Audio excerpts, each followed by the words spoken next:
guys, welcome back to my channel Tanu. So this is the seated previous year question analysis जो कि CTP का है आपका 30 question आते हैं। तो आज हम लोग 30 क्वेश्चन नहीं करने वाले हैं जो आपके पेपर 1 में आया हुआ है 2018 में। So let's start with the first one. Children acquire gender roles through all of the following except socialisation से उसके अंदर आता है, कल्चर से आता है, मीडिया से आता है, ट्यूटरिंग करने से नहीं आता है। तो ट्यूटरिंग इसका आंसर हो जाएगा। नेक्स्ट है आपका one of the critics of the standardisation test has been. So इसका क्रिटिक क्या है? तो यहाँ पे है their language is difficult to understand. तो नहीं, ऐसा नहीं होता है। तो the test can not be administered on large population. तो ये लार्ज पॉपुलेशन के लिए ही होता है। They do not give a clear picture of child's ability. तो ये भी नहीं होगा। They represent larger the mainstream culture and are therefore biased. तो ये आपका आंसर हो जाएगा जो कि क्रिटिक है, ठीक है, आलोचना वगैरह। नेक्स्ट है the theory of the multiple intelligence says that. तो यहाँ पे क्या है? मल्टीपल इंटेलिजेंस मतलब कि सेवरल काइंड्स, उसकी कई चीजों के बारे में बात करना। सो इसका आंसर हो जाएगा। नेक्स्ट है teacher can utilise both assessment for learning and assessment of learning. So for learning क्या होता है कि उनका हम असेसमेंट करें फॉर फॉर्मेटिव, मतलब हर एक चीज उनकी चाइल्ड की प्रोग्रेस जानने के लिए। और असेसमेंट ऑफ लर्निंग होता है कि आपकी अचीवमेंट लेवल, क्या आपने अचीव कर लिया है, तो अचीवमेंट लेवल। तो डी इसका आंसर हो जाएगा। नेक्स्ट है आपका फिफ्थ वन वाला जो कि which of the following is not related to continuous and comprehensive evaluation. मतलब आपका होता है सीसीई पैटर्न जो है। तो सीसीई पैटर्न कौन सा नहीं है? तो ये इंटीग्रल पार्ट है, हमेशा आपका चलता रहता है, कॉन्टिन्यूअसली चलता रहता है। इसमें करिकुलर को करिकुलर सारी चीजें आती हैं। फोकस करता है चाइल्ड के अचीवमेंट पे। तो ये बी भी सही है, ए भी सही है। तो हम डी देख लेते हैं। मैंडेट है राइट टू एजुकेशन एक्ट के, मतलब आरटीई के तहत ये जो है आपका एकदम मैंडेटरी है। तो सही बात है, बट ये लेबल नहीं है, या पुअर और इंटेलिजेंट के बीच में हम नहीं कर सकते हैं कि सीसीई पैटर्न फॉलो हो रहा है कि नहीं हो रहा है। सिक्स है आपका giftedness in children can attribute to. तो गिफ्टेडनेस क्या होता है? गिफ्टेडनेस होता है कि आपका हेरिडिटी और एनवायरमेंट दोनों किस तरीके से रोल प्ले कर रहे हैं, ठीक है। तो हेरिडिटी और एनवायरमेंट दोनों चीजें बहुत ज्यादा इंपॉर्टेंट होती है आपकी गिफ्टेडनेस या आपकी डेवलपमेंट को बताने के लिए। नेक्स्ट है आपका 7 children coming from a socio economically disadvantage background needed a classroom environment. तो उसको हम क्या सिखाएंगे? उसको हम वैल्यू सिखाएंगे, उसको हम तरह तरह की चीजें सिखाएंगे, कल्चरल बनाएंगे, लिंग्विस्टिक कम्युनिकेशन स्किल सिखाएंगे। तो ये सारी चीजें हम उसको सिखाएंगे, ना कि उसको रटाएंगे, ना कि उसको मेन स्ट्रीम सिखाएंगे, ना कि उसको अलग कर देंगे कि सारे बच्चों से उसको हम अलग बैठाए। तो टीच नहीं करेंगे, गुड बिहेवियर बैठा के ही नहीं सिखाएंगे। ए ऑप्शन आपका सबसे बेस्ट है इसमें। नेक्स्ट है the intervention needed for creative and talented children in the classroom test on. So यहाँ पे क्या है? एक्स्ट्रा टाइम देंगे, ऐसा नहीं होता है, एफेक्शनेट करेंगे। देन है आपका रिस्पॉन्सिबिलिटी होनी चाहिए। तो ये सब नहीं है। To use of customise and stimulating instructional method by the teacher. तो हम अच्छा मेथड यूज करेंगे कि हम उसको पढ़ा सके, उसको सारी चीजें कर सके। नेक्स्ट है आपका which one of the following ways is not suitable way to help hyperactive children learn. So hyperactive है, बहुत ज्यादा एक्टिव रहता है हर चीज को देखते हुए। तो रिप्रिमेंडिंग them often for being restless. Next है pattern of divergent thinking. Divergent thinking identify children who are, so ये divergent thinking वो होते हैं जो काफी चीजें सोचते हैं, ठीक है, और उनकी आइडेंटिफाई चिल्ड्रन, तो ये क्रिएटिव होते हैं। तो क्रिएटिव चिल्ड्रन को हम कहते हैं डाइवर्जेंट थिंकर। नेक्स्ट है which one of the following does not describe the ways in which a teacher can model problem solving for children. So ये प्रॉब्लम सॉल्विंग क्या है कि नॉट डिस्क्राइब कर रहा है। तो honest making, mistake while solving something, तो ये क्या है? सही होगा। वोकैबुलरी, थिंकिंग, आइडियाज वगैरह यूज कर रहा है, काफी चीजें यूज कर रहा है। तो ये एक प्रॉब्लम सॉल्विंग को नहीं दिखाता है। यहाँ पे सी हो जाएगा जो कि क्वेश्चन पूछ रहा है कन्वर्जेंटली मतलब कि एक दो क्वेश्चन पूछ ले रहा है जो उसके बुक में लिखे हुए हैं, जो भी वो सोच नहीं रहा है चीजों को। तो सी हो जाएगा उसका। विच one of the following is an emotion. तो डरना और हैप्पी होना, ये सारी चीजें आपके इमोशन में आते हैं।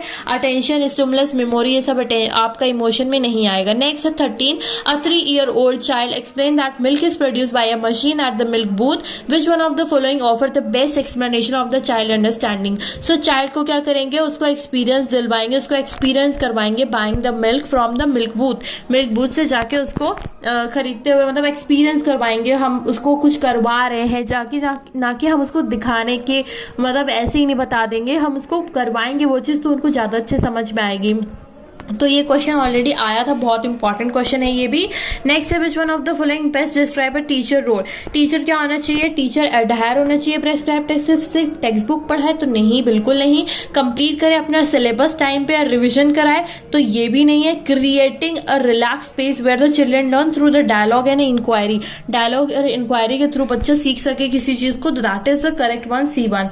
विच one of the following classroom encourage rich learning. Rich learning क्या होगी, जहां एक्टिविटी कॉर्नर्स हो, आपके लिटरेचर ओपन शेल्फ हो, एक्सेसिबल हो, मतलब आप हमेशा कभी कभी कुछ ना कुछ अपने अकॉर्डिंग कर सकते हो, एक्टिविटीज कर सकते हो, तो that is important, encourages rich learning material.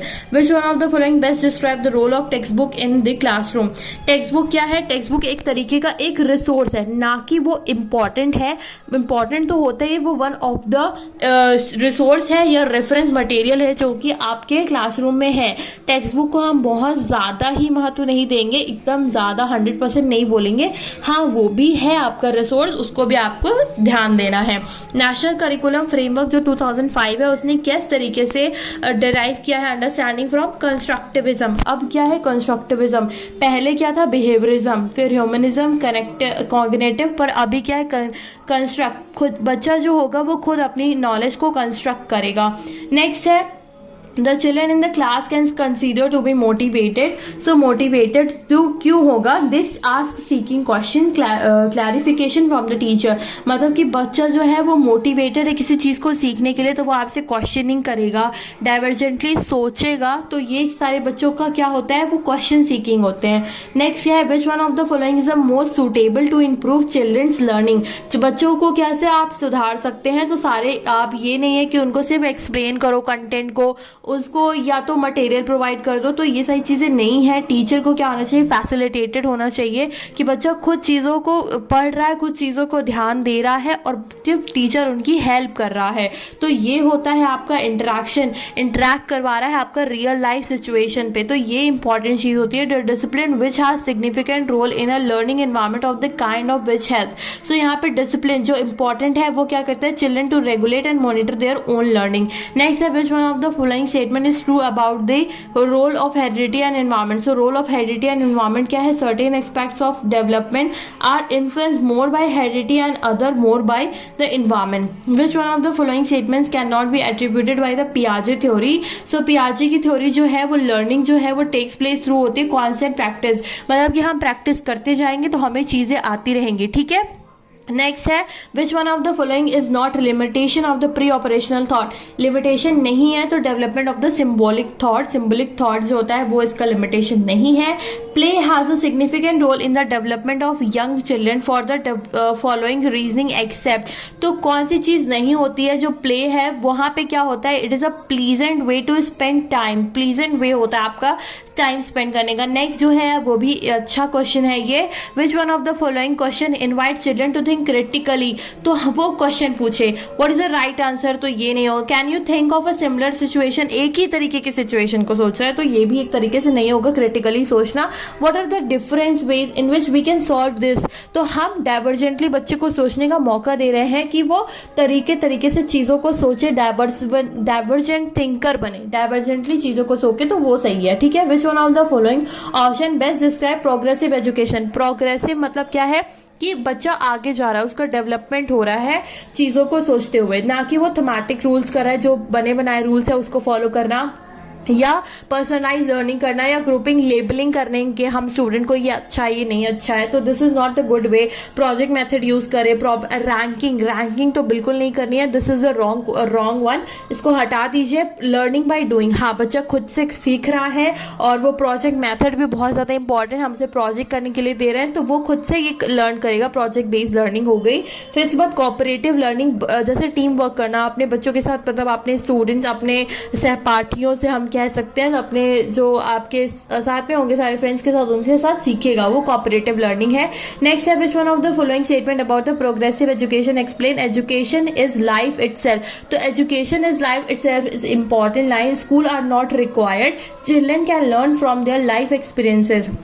तो ऐसा नहीं है, स्कूल भी बहुत इंपॉर्टेंट आपका रोल प्ले करते हैं सोशलाइजेशन में, तो यहाँ पे बी जो होगा, education in school should reflect the social and natural world, B आपका सही हो जाएगा। नेक्स्ट है आपका which of one of the following can consider as a contribution of the Kohlberg theory? So इसका आंसर हो जाएगा D. His theory has supported an association between the cognitive maturity and moral maturity. Next है zone of proximal development, ZPD. ZPD बहुत important है, इसको आप देख लीजिएगा, नहीं देखा है तो इम्पोर्टेंट है. A context in which a children can almost perform a task on their own. मतलब zone of proximal development होता है कि बच्चा खुद से उन चीज़ों को परफॉर्म कर रहा है. स्कैफोल्डिंग हमने अगर उसकी मदद कर भी दी, अब बच्चा खुद से वो जोन ऑफ प्रॉक्सिमल डेवलपमेंट में चला गया, हमने उसको सपोर्ट कर दिया, अब वो खुद उस चीज़ों को कर रहा है. ठीक है. एंड्रोगाइनस पर्सनालिटी क्या होती है? Balance of what are generally consider masculine and feminine trait. So ये एंड्रोगाइनस हो जाएगा, एंड्रो और गाइनस दोनों.